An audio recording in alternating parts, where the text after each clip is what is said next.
new DTFF.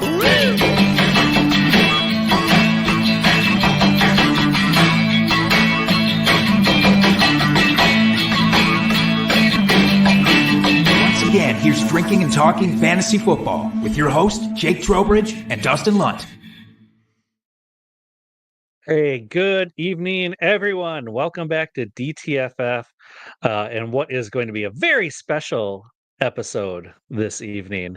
Let's not blow the lead, Jake. This is it for now. This is the last episode. The last regular season episode officially of DTFF. Who knows? There could be some pop-in episodes here or there throughout the season, but this, folks, is going to be the last regular season episode. We will be back. The plan is to be back once the regular season's done. We'll be back with all the great off-season content, our drinking buddies, red flags, the divisional breakdown series, all that good stuff that gets you ready for the regular season. But yeah, so this will be it. It's very bittersweet for me. Jake, how are you feeling this evening, knowing that this is not the last time that we'll see each other, obviously, because we're neighbors and we hang out all the time, but this is the last time for a while that we'll be face-to-face podcasting. Yeah, last time through this screen, which has always just been a barrier anyways. But I obviously it's all on me. I got to take the onus here.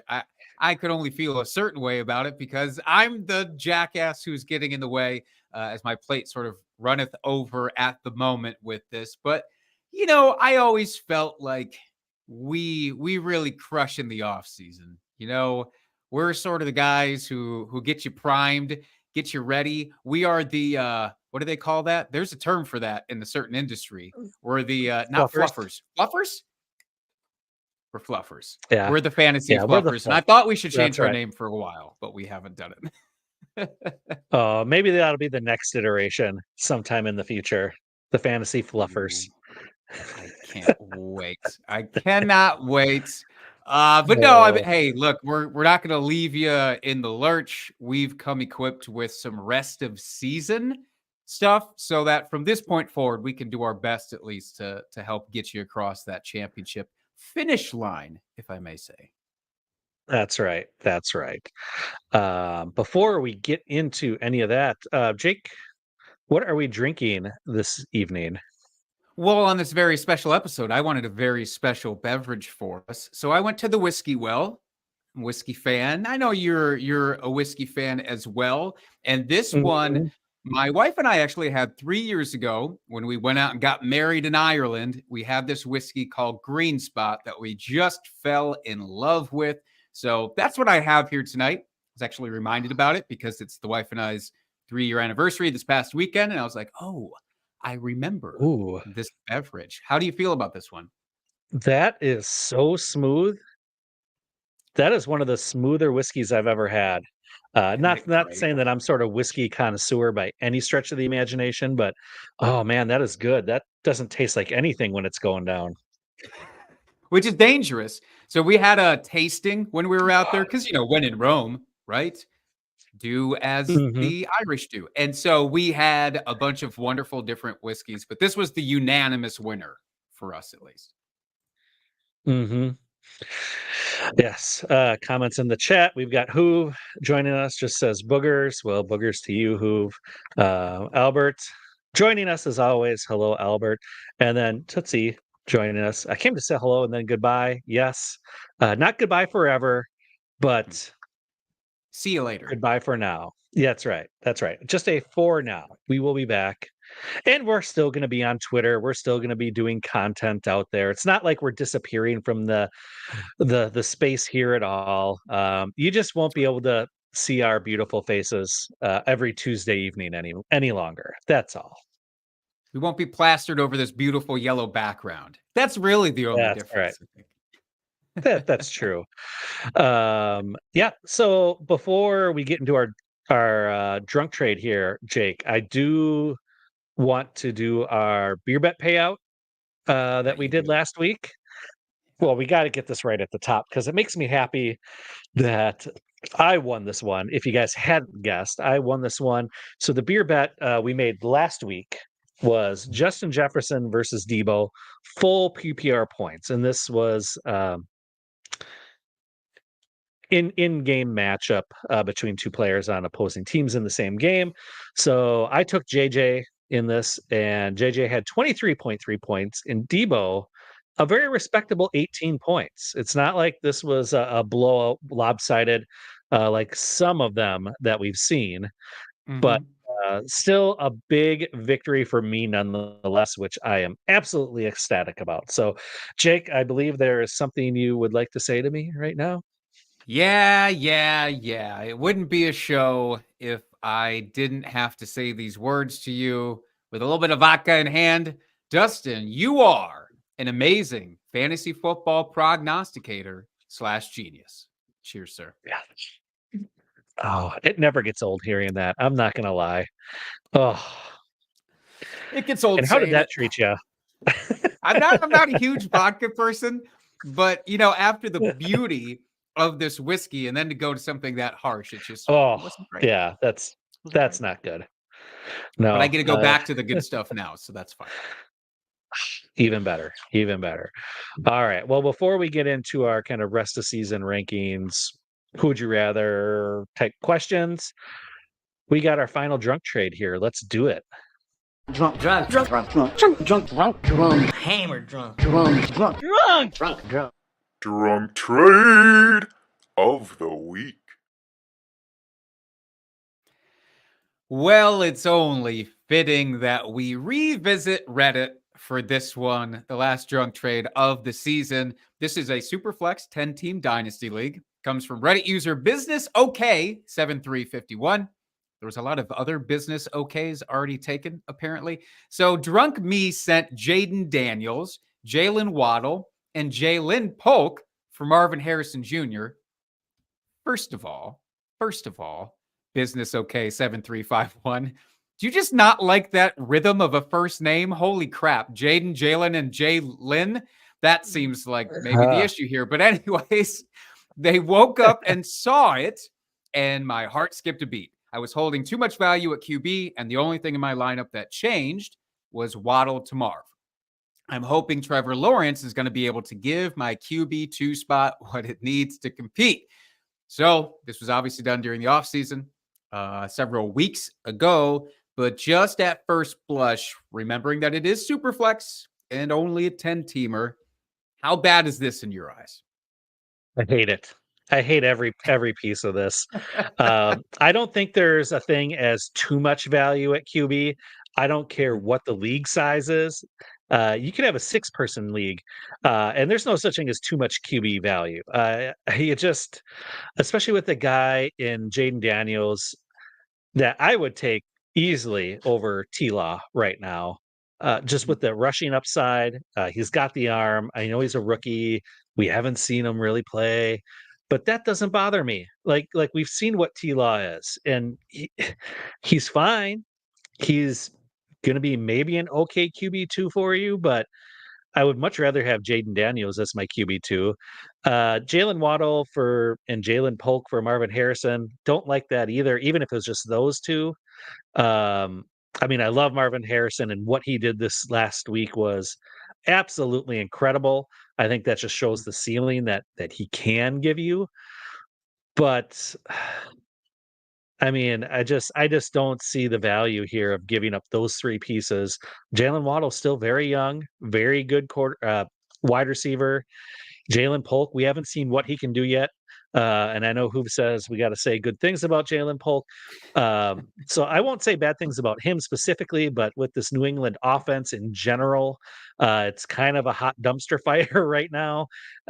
Hopefully that improves over the next couple seasons, but we don't know that. And while he could be a good, solid, maybe wide receiver 2 on your team in the future, I'm not expecting much out of him this year, except for maybe like a bye week fill in or emergency flex play, something like that. But yeah, this is just a bad trade all around. How are you feeling about it, Jake? Not as adamant as you are, which is interesting. I love Jaden Daniels. I absolutely love Jaden Daniels. And I agree with you that he is worth more than Trevor Lawrence in my eyes because of all the rushing upside that he has. And considering the fact that we've barely seen him actually throw passes yet in the NFL, and he's still way outpacing Trevor Lawrence, only speaks to what his growth will eventually be. And I'm honing in on the fact that you said if it was just Jalen Waddle and Jalen Polk, you wouldn't want that. Okay. And that maybe I was just a little too into the moment there. got carried away. Yeah, I got carried away a little bit. I guess, yes, that would be a fine trade for those two, but I guess the step down from, I don't know. I guess I don't know. I was just going off on a tangent. I was too hot, too fast. I said things I shouldn't have. I came in hot. I apologize. Honestly, I mean, Jalen Waddle, I do love Jalen Waddle, though, to your point. And Tyreek's not going to be there forever. And all that stuff still is on the table. Obviously, we don't even have to talk about the Tua of it just yet in full detail. But I do think it's fine. Look, it's a fine trade. I would much rather have the Jaden Daniels side, but I've seen a lot worse. And I think that's nice that we can say that on this last drunk trade for a while, that we can leave it as we've seen worse. I mean, I guess the only thing that you could say is if you truly believe that Marvin Harrison Jr. is going to be the number one wide receiver, dynasty wide receiver after this season, maybe that makes it a little bit better. Maybe. But it still just wouldn't move the needle for me. Yeah. TBD, I suppose. TBD. But you're right. The needle stays for right now on my end as well. But as always, we appreciate Reddit for coming in, saving us with these drunk trades to make us feel a little bit better about some of the drunk trades we've sent ourselves. That's right. That's right. All right. Well, let's get into this rest of season talk here. We've got 2 weeks of the NFL season in the books. So, of course, we're ready to plant our flags on how these players are going to perform the rest of the season and have very strong opinions about it. So, let's just get right into it here. And Jake, you put together this list for this week. So, we're going to start right at the top. And you've got, is this right? Baker Mayfield, QB1? Yes, sir. Or Anthony Richardson, QB8? Yes, sir. Baker Mayfield's QB1? What? He's QB1 overall. How did we get here? This is why it sounds absurd to be like, well, after only 2 weeks, we're going to make all these prognostications about rest of the season. But so much changes in 2 weeks. And obviously, we don't want to overreact. And that's the point of this. Obviously. Too, is to be like, well, look, we know nobody saw this coming, but how do we evaluate it going forward? But also, just like based on injuries and everything, there's a lot more information after 2 weeks, crazily enough.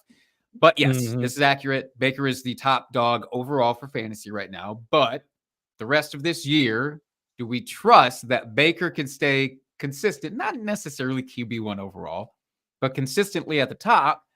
Or do you pivot back to who I know, a guy we were both high on, which is Anthony Richardson?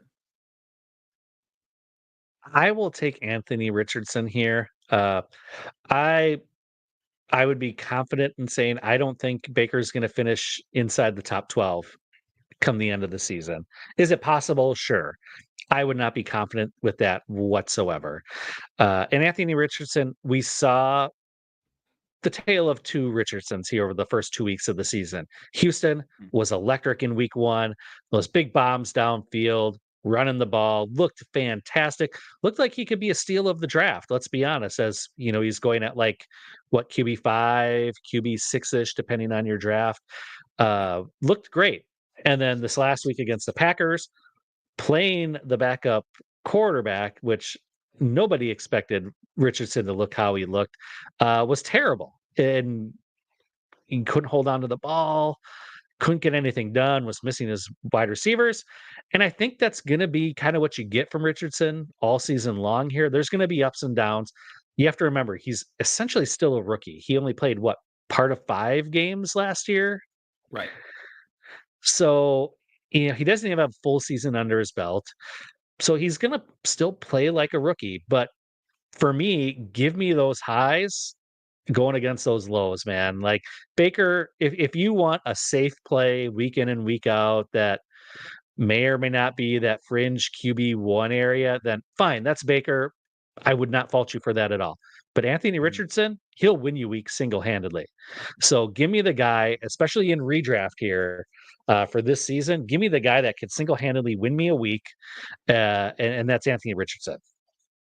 Could not agree more. I'm glad that we're starting off on the same foot.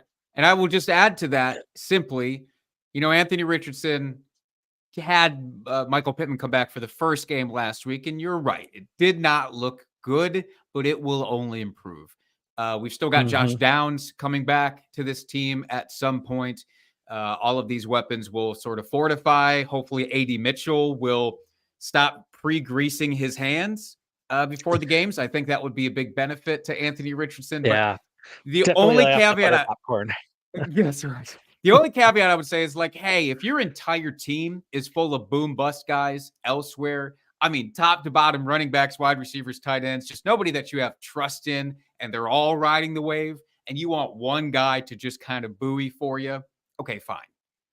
Baker Mayfield, I do maintain, will be better than a lot like Jared Goff. I think he'll be fringe top 12, as you said. One last one here, because I knew this was going to be probably going this way. But let's keep Baker Mayfield, replace Anthony Richardson with Joe Burrow. Joe Burrow does not have the same rushing upside. He is, I believe, currently QB 20. That's obviously without the help of T. Higgins, and Jamar Chase has been going through some weird stuff. But would you rather have Baker or Joe for the rest of the season? Still give me Joe Burrow. He's an elite talent. He's got Jamar Chase, arguably the best wide receiver in the league. T. Higgins, when he's on the field, couldn't ask for a better number 2 person on your team. We saw Mike Gesicki get a little action this last week. I think he's going to get more involved. I mean, you have to remember they are operating under in Cincinnati a new offensive coordinator this year. And granted, they hired from within, they promoted from within, but still, it's a different coach than what they've had last year or the last couple years. So there is going to be a bit of an adjustment period. You also have Joe Burrow. They say he's fully healthy from his recovered wrist injury from last year, but you have to think he was a little probably limited in the off season somewhat. You got Jamar Chase that was sitting out. You're without your top 2 wide receivers. You got rid of Joe Mixon, who had been a staple on that offense for years. So there's been a lot of changes. Better days will be coming. So I'm not worried about Joe Burrow long term either. Yeah, I'm not worried about him, but I will say this is actually pretty close for me. It's damn near a coin flip. And it's not because I'm disrespecting Joe Burrow. It's because I'm giving some respect to Baker here. And I think the shift in how they've been utilizing Chris Godwin so far this year is part of what's really unlocked this for Baker, because he doesn't just have to strictly target Mike Evans, which sucks for those of us who are big Mike Evans people and have him on our rosters, but it's ultimately good for Baker Mayfield. So I wouldn't be shocked if him and Joe finished a couple of spots apart by the end of the season. Yeah. And can I just say, I am really happy for Baker Mayfield that he's kind of resurrected his career here after such a rough start. I mean, I wouldn't want anybody to go to Cleveland, let's be honest. But I'm glad he got a second chance here, and he's, seemed to got his stuff together and is playing well. It's good to see. Good to see. Damn right. Remember that game he came in for the Rams all of a sudden out of nowhere and put up 40 points for fantasy? Oh, and then he disappeared for a year, and it took him some time to settle down, I think, from that amazing performance. All right, Jake, who do you have next here? Let's talk about news, because a lot of this is predicated on injury stuff. That's what a lot of the new information that we have to work with is based on, unfortunately. It's injuries. One of the biggest injuries, obviously, Christian McCaffrey. Seems like he is set to go on IR. Isn't that official? Is it official? I didn't know if it was. I thought it was. Okay. Let me do some quick searching here while you're Okay. talking. But the last that I heard, we were talking like maybe 6 weeks of CMC being out at this point. And again, obviously, if that's the case, then yeah, IR is certainly going to be the deal. Regardless, at this point, he is on IR. You're right. Well, then assume correctly. Either way, CMC now, we know he's going to be out for a good amount of time. So at this point, minimum 4 weeks, 6 maximum weeks or more. It the says 6 whole weeks or year. more. Yeah. Yeah. So that's a long time. I know he was the 101 pick in fantasy football, Mm-hmm. but what is your threshold? And we can do the caveats. Let's get those out of the way first. Because the obvious answer is, well, can you get by without CMC? Can you get by without CMC for the 6 weeks that he's out? But what if it's not just 6 weeks? So do you want CMC whenever it is that he comes back for your playoff run, if you can hack it? Or do you want Kyren Williams, who has a bunch of his teammates now injured? Got Puka Nacua, got Cooper Kupp out, and he's sitting at RB18. Which way do you play this?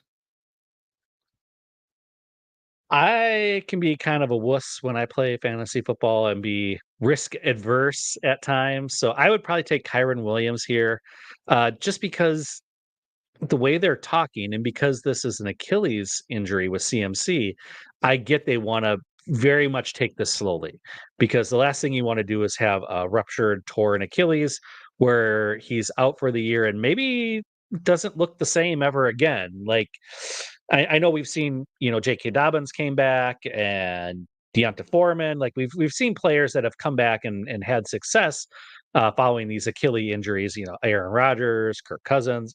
So it's not the death knell that it used to be, but it's still a very scary injury. And with Christian McCaffrey's age on top of it, I can understand why they would want to take it slow. So the fact that it's at least 6 weeks, could be more.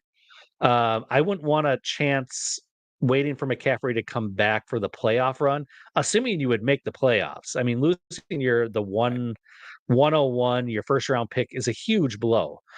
So give me Kyren Williams, even though his upside isn't necessarily RB1, but you should get good production out of him the rest of the season. Now, let me reframe this, because I agree with you for what it's worth. And I wasn't sure really where to put that line, actually. Kyren Williams, we could go a little lower. Josh Jacobs is like RB22 or something at the moment. My thoughts wouldn't really change if it's Kyren Williams versus Josh Jacobs. I think that's still a line where I would go with Jacobs. But now let's put it this way. Let's put it back to you. And the CMC manager picked up Jordan Mason. So you've got them both locked down. So rest of season, would you rather have the duo of CMC and Jordan Mason, who there will be probably a point in time during this season where it's going to be a headache of, okay, CMC is coming back. Is he coming back? If he's starting, do I start CMC or do I start Jordan Mason? Or do you again look at Kyren Williams? And we didn't really talk again about it a ton, but no Cooper Kupp, no Puka Nacua for 6-7 weeks here is probably going to get all the work that he can handle. Does that change your perspective? No, I would still stick with Kyren. Jordan Mason has looked great so far, but he is no CMC. And I have a feeling defenses are going to be able to figure him out. He's not quite the electric player that CMC is. So I just don't trust him. He'll be fine. He'll be serviceable. That 49ers offense is too good for him not to break off some plays here and there. But I would still take Kyren over him. I agree with you. Look at us. My goodness. I think just Kyren Williams is going to finish as a top 10 running back whilst healthy. And I'm getting less and less worried about Blake Corum taking over for Kyren Williams, even if Kyren Williams gets hurt. Like, at that point, whatever games Kyren Williams misses, he's not going to fear for his job coming back, I don't think. So we are in agreement on that. Let's keep it going with running backs, though. I want to talk about Austin Eckler. kind of a sort of almost drinking buddy coming in. I had strong feelings for Austin Eckler that just nobody really wanted to hear about, and that's fine. But he's sitting there at RB28.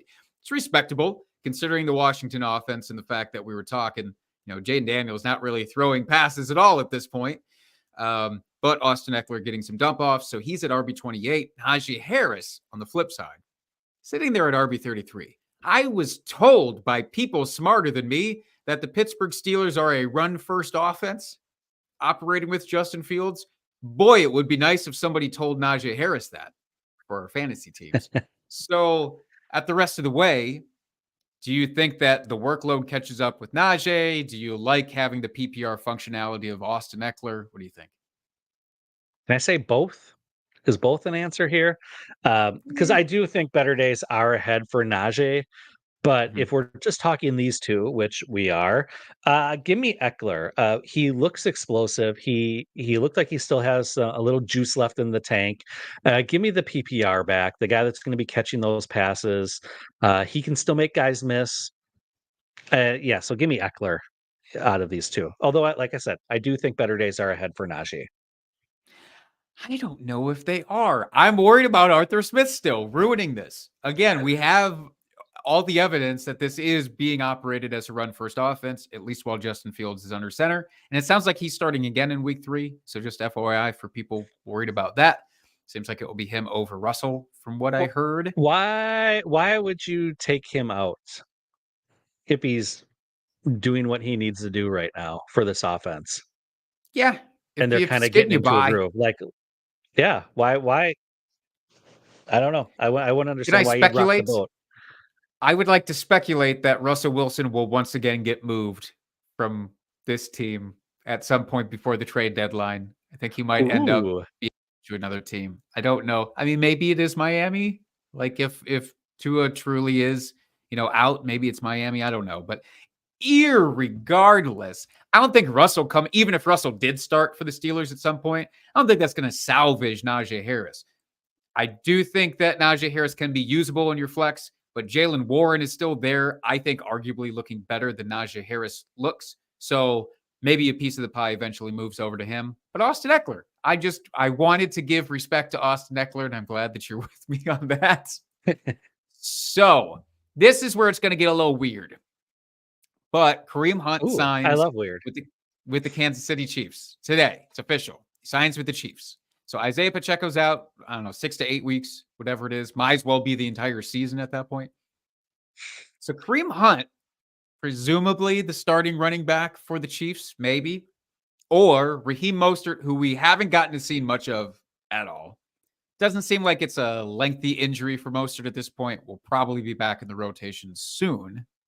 But people who have Raheem Mostert on their benches want to know, do you roll the dice on this guy coming back to Kansas City, or do you stick it out with the backup to Devin Achane? This is a tough one. I'm going to say stick with Mostert, only because, yeah, as you said, shouldn't be a long-term injury. They're probably going to be relying on the run game a little bit more now with Tua being out. So as soon as he comes back, he will get more play because they're not going to want to run Achane into the ground. They're going to want to try to keep him healthy too. So having a little bit more of a split backfield's going to be a good thing there.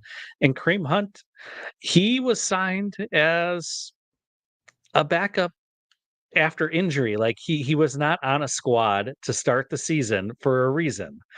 So I see, is it going to be Carson Steele as the main running back in this offense? Maybe. Is it going to be CEH finally getting a chance?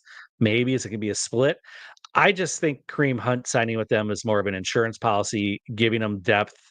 A veteran that can come in, that can catch passes out of the backfield. But I don't expect him to be the main ball carrier. Those days are long past for him.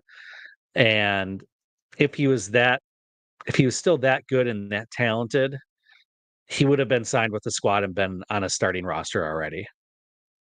I thought maybe we were going to fight about this one. I was kind of looking forward to it. But ultimately, I agree. Kareem Hunt, there's a reason that Kansas City was moving on from Kareem Hunt years ago. B, there's a reason that the Browns moved on from Kareem Hunt. I think you're right. It's just who else can you pick up to add to your depth chart that immediately you feel some level of comfort with where if the worst case scenario happens, we have a guy that we can use here. I actually think it's going to be Samaje Perine sort of filtering into truly the Jerick McKinnon role now that we saw a couple years back, because I just think they moved to more of a pass first offense than a balanced offense now. So basically what you're saying is just wheels up for Patrick Mahomes at this point, QB1 overall. Well, honestly, I do think it shifts to him being more fantasy useful. I'm not even making guffs about that, but because I think he's QB12 right now. And I actually do think this will benefit him just a little bit. And Travis Kelce. We'll talk about him a little bit later. But I'm with you with Raheem Mostert. I've lost a little bit of – I was never huge into Raheem Mostert. What sucks is I wanted him for the first half of the season because I just didn't know that we'd really get him for the playoffs. I still don't think you'll have Raheem Mostert for your fantasy playoffs. But give me still the weeks that you will get out of him while you can. So I agree with you on that. Let's keep it in Miami just for a quick second, if you don't mind, and talk about wide receivers here. So Jalen Waddle, mentioned him in the drunk trade, sitting at wide receiver 29. Of course, you love him long-term, as I do. I like him in the long-term too. Or Brandon Ayuk, who now gets the sort of benefit of, again, CMC being out for a very long time. We've got Deebo Samuel now out for a couple of weeks, it looks like. So in the short term, that's probably good for Brandon Ayuk. But for the rest of the season, we have to talk about Tua and the fact that we don't know if he'll play again this year, if he'll play again ever. The quarterbacks that they have on the roster, they've got Skylar Thompson, they've got Tyler Huntley that they just picked up, was with the Ravens previously. What do you think about the second option? I'm still fine with Tyreek Hill, and I'm not panicking about Tyreek, but I've got questions about Jalen Waddle, so I'm curious to see what you have to say. Yeah, with these two specifically, give me Ayuk, and it's not even close. Just better offense. Brock Purdy's a better quarterback than whatever Miami is going to throw out there at this point. Even especially now with, as you said, CMC being out, who knows how long. Deebo fighting through injury, going to be out at least a couple weeks, but could be a lingering injury for the rest of the season. So yeah, Ayuk should eat, and better days are going to definitely be ahead of him than this wide receiver 63 that he's currently at. But more specifically for Miami, it gives me concern for this whole receiving core that they have here. Even Tyreek, like he's still gonna get his. He's still really good, but I just with the garbage quarterbacks, and this is nothing against the quarterbacks that they have coming in. I am a garbage quarterback compared to them. But in terms of NFL quarterbacks, I'm going to say not fantasy relevant quarterbacks. Let's put it that way. I just don't trust them to be able to keep up volume between the two. I think it's going to be a tale of weeks between the two wide receivers, probably based on matchup or defensive matchup. If Tyreek's getting blanketed by their opposing defenses, shutdown corner, could be a Waddle week. But I do think overall Tyreek is the one wide receiver you're going to want here. And Waddle will be the most affected by this, but he'll still have usable weeks here and there. It's just going to be hard to know what weeks to start him. I agree. It's just, matchup dependent, and how often is Jalen Waddle open versus how often is Tyreek Hill open. And I'm sure the quarterbacks just need that easy pass at this point with the guys that they have. I do want to talk. Let's talk in the chat here, because Rachel is saying, hey, look, Ayuk's been losing matchups for me, which I completely understand. That's frustrating. That makes you want to punt them off the face of the earth. But we should also mention Brandon Ayuk with his whole holdout ordeal. It did take at least a game for him to kind of get his sea legs back underneath of him. You could kind of tell in game one, it's like, man, what would you be looking like if you were out there with your team the entire offseason? So I do think that Brandon Ayuk, with all the benefits we already talked about, but just that natural progression anyways, was already going to be much better than wide receiver 63. I still think he's, top 15 to top 18 wide receiver rest of the season. Mm-hmm. And then we got Albert in the chat asking, would you rather have Ayuk or Devonta Smith rest of season? Albert, I had this in the show sheet first and then changed it because I actually thought it was too easy. But I don't want to give away my hat, I guess, too early. Which too easy direction do you think this falls under, Dustin?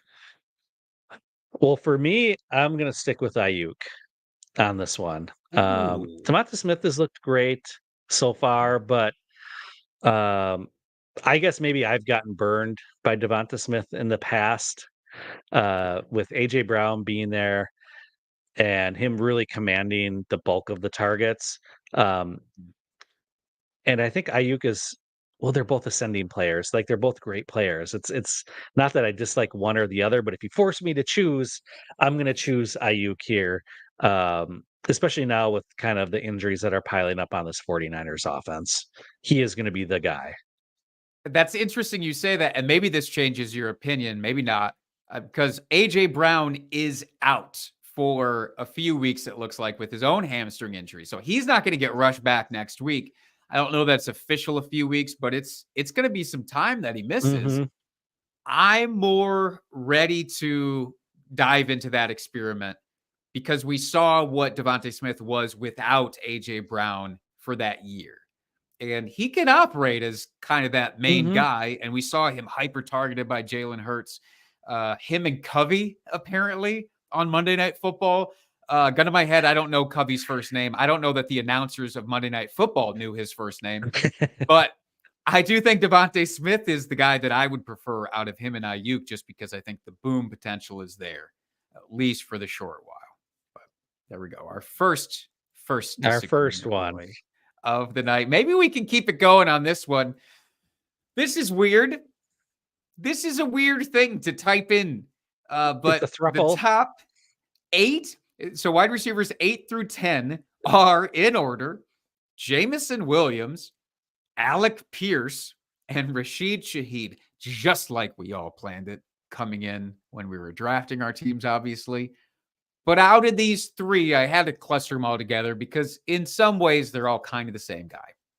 They're all big boom play guys, deep threats that thus far, you've been thrilled with in both of the weeks that you've started either of these guys. It did look like Amon-Ra St. Brown was dealing with an injury, but it turns out it's just a contusion. So it doesn't seem like he'll actually miss time. So don't let that cloud your judgment. But I guess it's really just which guy do you want out of this if you had to pick between the 3? I mean, Alec Pierce is by far number 3 on this list. I mean, it's not even close. But between JMO and Shaheed, I'm going to lean Jamison Williams here. He had the pedigree coming out of Alabama. He was dealing with that ACL injury. We know for most players not named Adrian Peterson, it takes, a good year after the recovery to fully recover. And I know there was some other like in between the ears things that seemed to be going on. He had that suspension for the gambling thing, which was kind of dumb overall personally, because he wasn't even betting on football.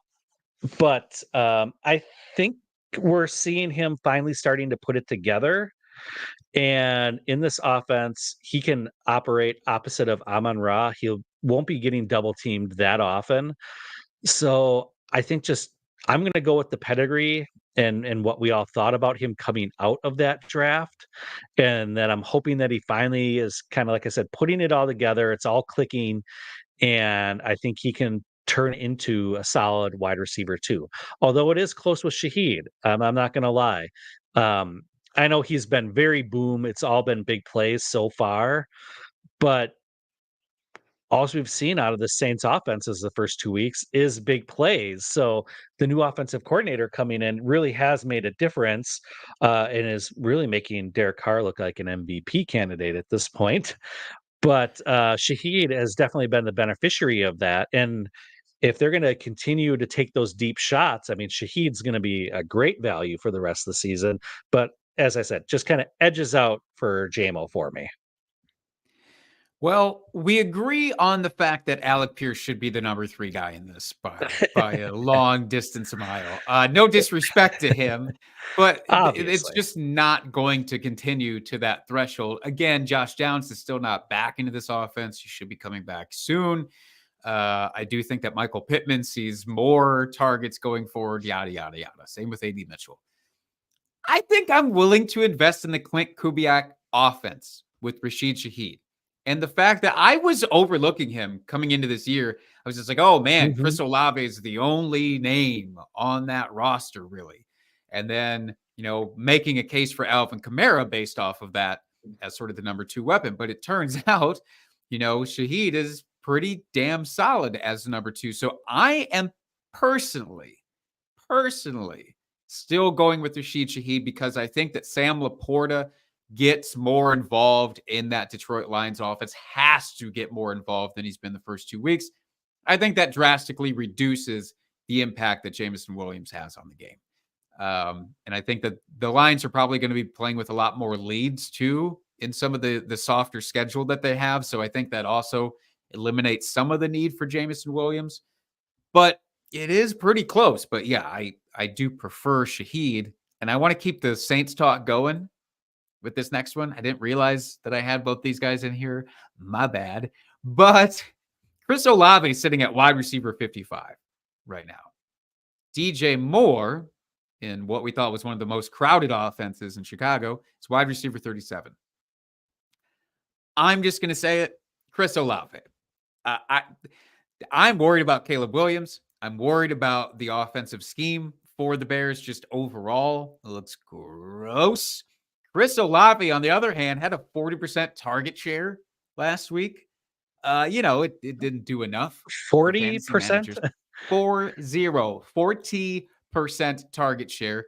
It Oof. didn't work great, obviously for him, a middling day, but the law of averages says that he's going to get a lot more benefit out of that, than DJ Moore, who's still going to be sitting there, 20%, which is still good. That's still really good. But in a low volume passing offense and a low efficiency passing offense, I don't want it. I'll take Chris Olave. What do you think about this one? Yeah, I agree with you 100% here. Unless Caleb Williams totally just light switch turns on and he looks outstanding here moving forward, then I would take DJ Moore. But yeah, Chris Olave, he's going to be fine. End of the season, he's going to be finishing about where you drafted him. Week 1, you got to throw that out of the books because that was the Carolina Panthers. They were terrible. He had no reason to be involved. This last week, how many games is Alvin Kamara going to score 4 touchdowns in? Like, again, they didn't really need him, even though, like you said, the 40% target share, which is great, but they didn't need him to produce. Like, they didn't, they weren't relying on him because they were up on the Cowboys early. And with Alvin Kamara doing Alvin Kamara things, like, they didn't have to rely on him. So it's going to work out here eventually, as you said, law of averages. It's going to work out where he's going to be involved. He's going to have his games. The Saints are not going to be in boat races here, just lapping the other opposing teams all season long. So, yeah, don't overthink this. Just Chris Olave, he'll be fine. And I think moving forward, he's going to be just fine the rest of the year. To paraphrase rather, Jesse Pinkman from Breaking Bad, in regards to the Saints, they can't keep getting away with this. They just can't. Eventually, somebody's got to figure this thing out because this has been absolutely wild for first 2 weeks. Look, we've got one left here, and I just thought it's apropos, at least for this episode. Obviously, we have to end on a tight end. We just have to. Obviously. It's the way that this thing works. So, the good news is that none of us know what we're talking about with tight ends, apparently, at least not in the year of our Lord 2024, because it's all bad, except for the few who aren't. And one of those few is, wildly enough, Brock Bowers, rookie that everybody was very, very excited about long-term in Dynasty. No one really that excited about in redraft.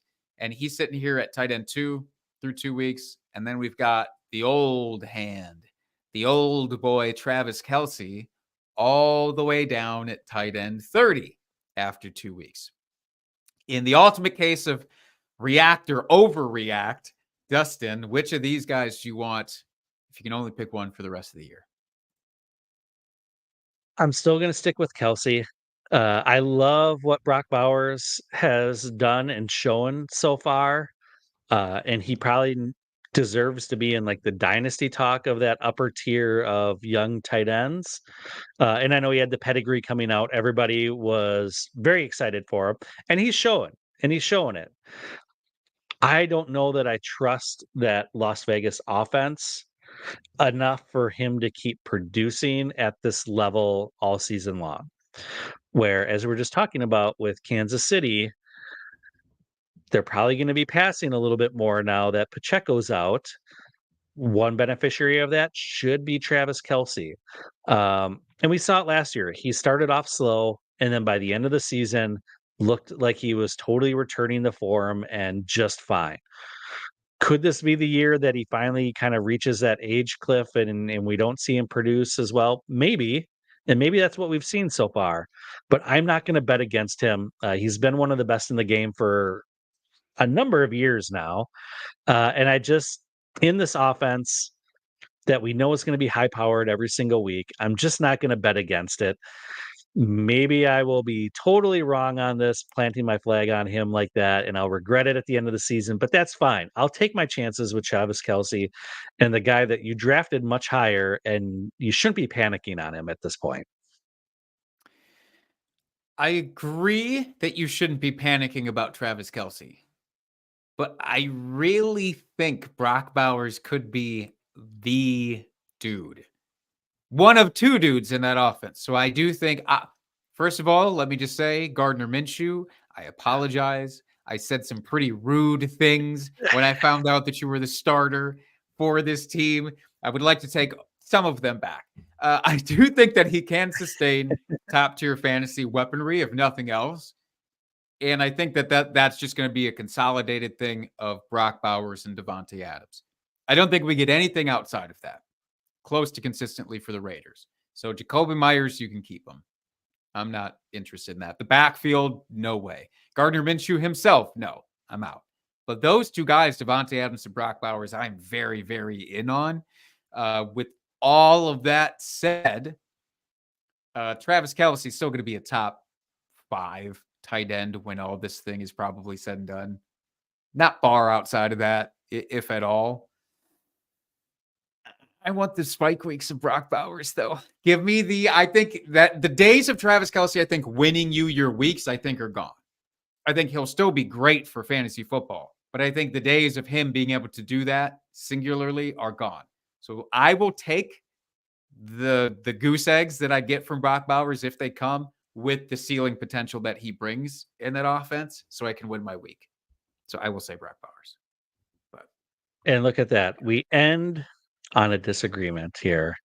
How about fitting. Tight ends, nonetheless. I'm willing to say one of us is going to be very right, and you'll never guess who it is. All right. So should we move on here? Give our starts of the week here for week 3, Jake. End on a high note, so we're not ending on a tight end talk. Appreciate that. Yeah, I'm sure everybody. All right. So last week our starts. Jake, you had Colby Parkinson versus Arizona. Finished with a paltry 2.2 fantasy points. Not great, Bob. Better days ahead. Not that I was. Oh, absolutely. Not that I was significantly better last week. I said Najee Harris finished with 8.4 fantasy points.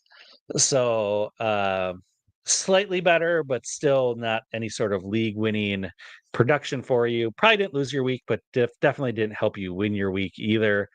So Jake, who do you have for week 3 here? I'm bringing it back to a fella that we just talked about. I have confidence in him. I want you to have confidence in him. I didn't even love him coming into the season, but Chris Olave going against Philly this week, again, 40% target share just this past week. This should, even with AJ Brown's absence, still be more of a shootout here than what we've seen from that really bad Dallas offense and that abysmal Carolina offense. So I think Chris Olave is going to be needed. Rack him up for 15 to 20 fantasy points, I think, pretty easily. Yeah, I like that. And for me, I'm going back to the well, back to my guy, someone who has not performed at all this season. And that's Deontay Johnson. He's got the red rifle, Andy Dalton throwing to him. Bryce Young has been benched. We're going to see better days. Andy Dalton, he's a wily veteran. He knows what to do. He knows to get the ball to the playmakers. He's going to be targeting Deontay. So I'm confident that we're going to see Deontay get some action this week and return to form. And he's got a good matchup against Las Vegas. While they have a very good front, their secondary leaves something to be desired, which just is going to help Deontay even more. I hope that you're right, because my goodness, has it been sad looking at this fella sitting on my bench and just thinking about what could be. So I'm with you on that. I think it's good for him. We'll see if Bryce Young eventually comes back or not, but he won't be back this week. Jerry in the chat, by the way, says his start of the week is Jamar Chase. I also hope that you're right, Jerry, because there's a lot of very disappointed Jamar Chase managers out there. Really, anybody who drafted somebody in round 1 is kind of disappointed right now. So at least 100%. Just fucking across 100%, the board. 100%. God. My God. Rough for those first rounders this year. Oof. I don't but at least, hey, your league mates and you are all in the same boat together, basically, because we're all suffering from the first round blues. That's true. That's true. So really, there's no edge being given because, the CMC manager, I'm fucked. Well, congratulations, sir, because the rest of your league mates are maybe not as fucked, but close. That would be yes, absolutely. Close. Well, do we want to do still a beer bet this week or no? What do you think? It's up to you. I mean, if we're going to come back and revisit this at the end of the season, we can definitely do that. I mean, it's my turn to pick. So, I mean, I'm going to leave this in your court if you want to throw one out there for this week or not. I think we just should. We just should. Okay. We can post a quick clip to social of whoever paying it off. And I just think it feels right. It feels right. For week 3, all right. I know the games are going to be really interesting again because of all the injuries that we got going on. So I can appreciate that this is going to be a harder find than in most weeks, but I'm up to the task. I think I'm up to the challenge as long as you don't do tight ends. No tight ends. I've got a couple here, but the one that I was looking at prior to the show starting, I was going to say, we're going to go J.K. Dobbins versus Najee Harris. Who did the Steelers play? Oh, they play the Chargers, right? They play each other. It's almost like we've never done this before. I'm gonna ride this wave because my God, I hated on him in the offseason. J.K. Dobbins, revenge me, or I'll revenge you. Either way, I want J.K. Dobbins out of that. Give me the Chargers. I'm typing in into the show sheet. I love it. Appreciate it. The other one I was looking at doing. I was going to see if you're going to put your money where your mouth was and go Chris Olave versus Devonta Smith this week. Since Olave was your start of the week. That's tough. I like them both. I would do it. I would still do it. If you want to tack on a second one, I would still take Chris Olave over Devonta Smith. Why not? Let's end it. Let's end it fun. Let's do 2. Add it on both. All right. Beautiful. Yes. Can't wait to take Olave 2 shots next week. Olave versus Smith. Jake takes Olave. Got Olave starting in my home league, so I feel like I got to give him an extra boost. Perfect. Well, that's going to do it. Jake, any parting thoughts here until we reconvene at some future point Probably in the off season. Well, I say to everybody who's been following along with us for all of this time, thank you, because we like to fuck around and have a good time here, but we also like to give people assistance that they actually need for fantasy football. So hopefully we've done that. Hopefully we'll continue to do that. And just if you ever need a refresher, we have all of our episodes in the backlog for this off season for the first couple of weeks. You can go back and revisit. So if you start freaking out about a player over or underperforming, then you can recalibrate yourself that way. That's right. That's right. And as I said at the top of the show, this is not goodbye forever. This is just goodbye for now. Taking a little break. Like I said, maybe we'll end up popping on for an episode here or there throughout the season, if schedules allow. But we'll definitely be back. The plan is to be back in the off season, doing all of our favorite episodes and really digging into the details of how we can get you prepared for the upcoming fantasy season.